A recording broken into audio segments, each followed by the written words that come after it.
Dawn on a wintry Monday in the Lake District, and the real Lombard RAC Rally is poised to get underway, high above the sleepy village of Coniston in Grisdale Forest. Despite having a fire extinguisher accidentally discharge itself inside his car, Vatanen is simply racing away from the opposition, building rapidly on an overnight lead of 39 seconds that had been achieved in only just over 20 special stage miles.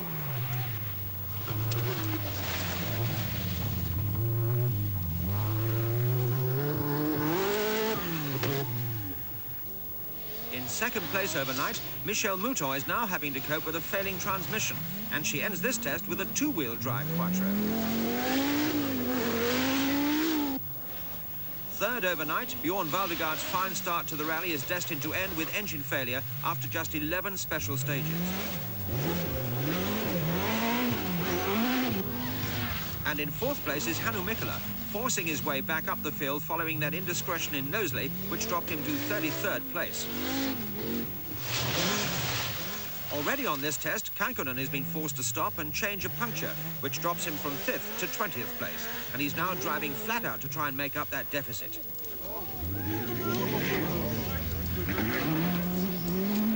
So Per Eklund in 10th place is poised to become the leading Toyota driver. The powerful Celica is proving very competitive in the two-wheel drive race. On home ground, Malcolm Wilson is poised to move into 4th place, yet his Audi is wreathed in blue smoke, the telltale legacy of an oil seal failure, which will lead to major transmission trouble. Already the car's clutch is all but useless.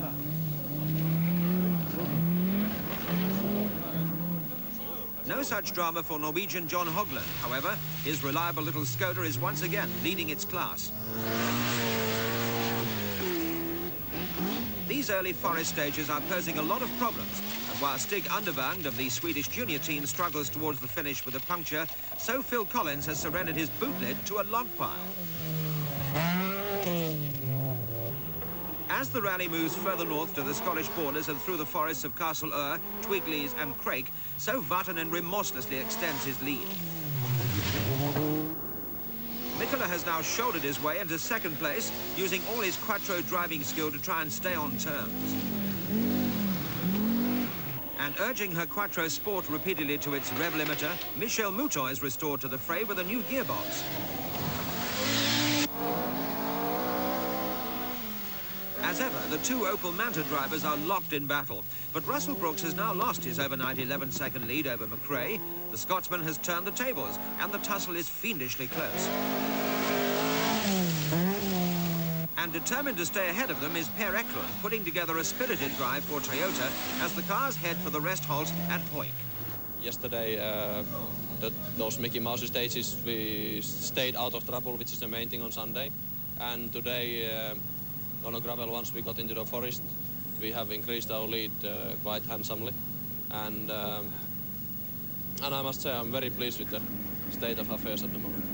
Now the spectre of Europe's largest man-made forest awaits, Kilda. I hope it doesn't live up to its reputation. I will be relieved when the Kilda is over. 5, 4, 3, 2, 1, go! Well, out of 8 RACs done, I've retired 3 times in Kilda, so it's it's not the best place in the world. 5, 4, I wish we were running a little bit higher up the road through Kilda, because it's undoubtedly going to be very, very soft, and the leading cars have a tremendous advantage. 10, I retired in Kilda 82, and I have been there, so 5, it's terrible forest. 3, 2, 1, go!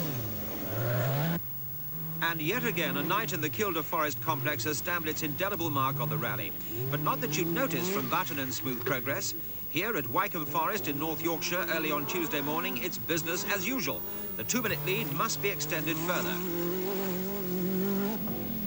Mikkola's so far vain chase of Vatanen has taken him almost 9 whole minutes clear of any other competitor. It's very much a 2-horse race.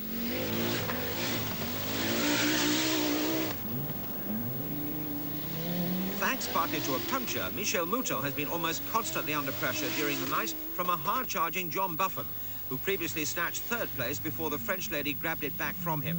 Now there's just a handful of seconds between them. Harewood hill climb, and Eklund's splendid drive in the Toyota continues unabated. He's in 5th place, over a minute clear of McRae.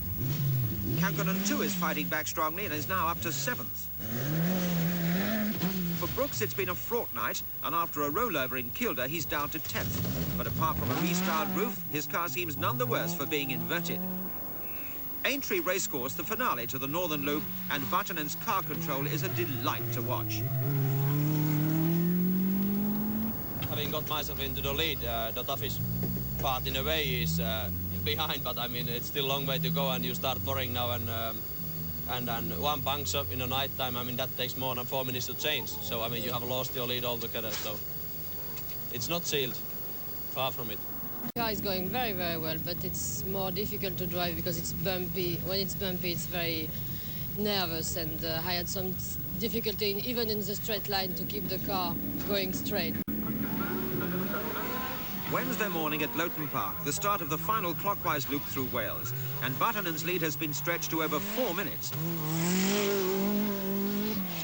At Male Scott in the Forest of Dean, he's looking as secure and dominant as ever.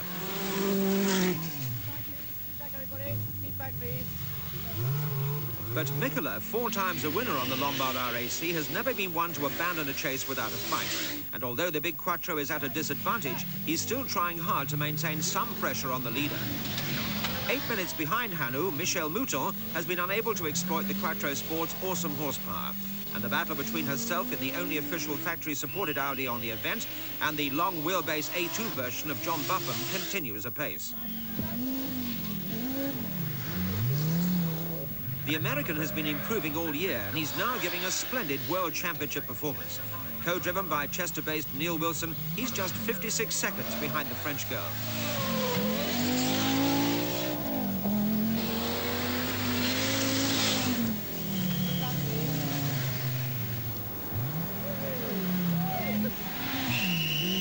Still hanging on to 5th place, Per Eklund is locked at a tense duel with McRae's Opel. The two cars are separated by just 5 seconds.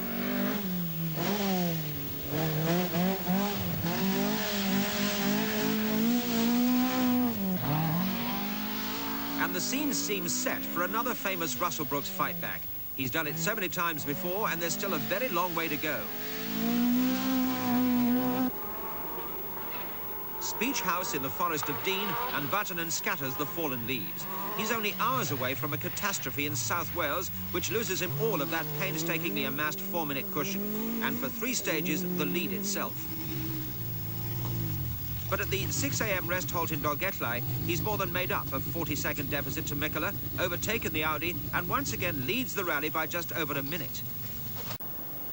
The final morning in Dubby Forest, Eklund has survived to triumph in his duel with McRae and teammate Kankonen, both of whom have slid off on treacherous surfaces in South Wales. And he's been elevated to 4th place by Buffum's sad demise on the very same stage as Kankonen's Toyota. It's been a gritty performance from the Swede.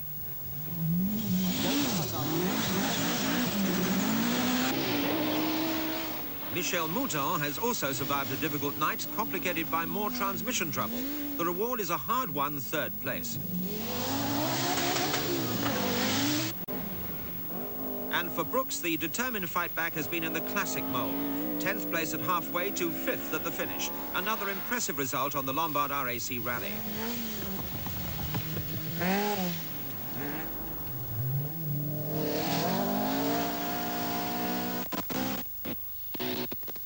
There's one last twist to this event. Down on Power Quattro has led it once, and now with just a handful of stages remaining, Vatanen's car breaks a rear drive shaft, loses a minute, and with it, the lead for a 2nd time. For just one stage, the old master once again has his nose in front.